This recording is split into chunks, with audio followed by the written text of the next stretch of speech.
سلامونه دوستانو، هیله ده چې روغ او جوړ اوسئ. څنګه کولی شئ د خپل ټلیفون د زنګ لارې ته تغیر ورکړئ، یا څنګه کولی شئ په هغه سیمه کې ټلیفوني تماس ترلاسه کړئ چې ستاسو ټلیفون انتن نه ورکوي. نو د دې لپاره ویډیو تر پایه پورې وګورئ او هیله ده چې له دغه معلوماتو څخه په مثبت ډول ګټه واخلئ. ښه مثال یې دا ده که چېرته تاسو یو سیمې ته ولاړ شئ او تاسو په ټلیفون کې 2 سیم کارډ وي، یو روشن وي او یو MTN وي، او په هغه سیمه کې MTN انتن نه ورکوي یا سیګنال نه وي، څنګه کولی شئ چې هغه زنګونه ستاسو MTN شمیرې ته راځي؟ څنګه کولی شئ هغه زنګونه ستاسو روشن شمیرې ته راشي؟ یا ښه مثال یې دا ده که چېرته ستاسو ملګري ستاسو روشن شمیره ونه لري او ستاسو MTN شمیرې ته زنګ وهي او هغه هم سیګنال نه ورکوي، مګر که چېرته تاسو دغه لاندې طریقه په خپل ټلیفون کې فعاله کړئ، تاسو کولی شئ چې د MTN شمیرې زنګونه ستاسو د روشن شمیرې ته راشي. نو لومړی به تاسو دا کولی شئ دا معلومات د تنظیماتو له سیټینګ نه هم کولی شئ دا تنظیمات په خپل ټلیفون کې فعاله کړئ او همدارنګه د کوډ له مخې هم.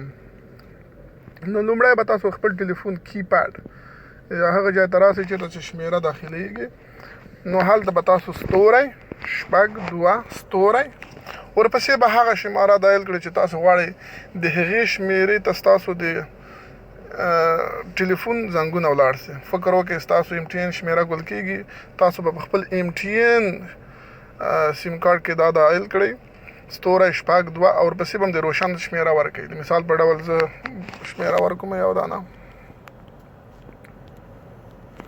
نو ما ورته دا شمیره ورکړله. نو تاسو به هغه د ټلیفون شمیره مارک کړئ کوم ټلیفون ته چې تاسو غواړئ ستاسو زنګونه ولاړ شي. له هغه نه وروسته به علامت لمبر کېکاږئ.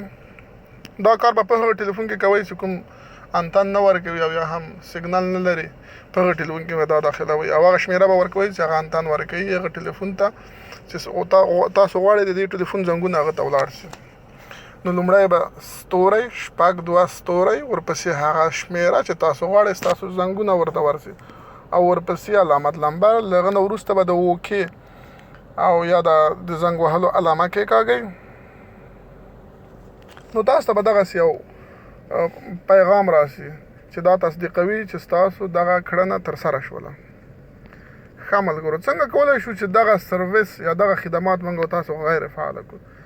د دې لپاره تاسو په خپل ټلیفون کې به علامت لمبر 6 علامت لمبر او ورپسې به د اوکې یا زنګ وهلو بټنه کېکاږئ.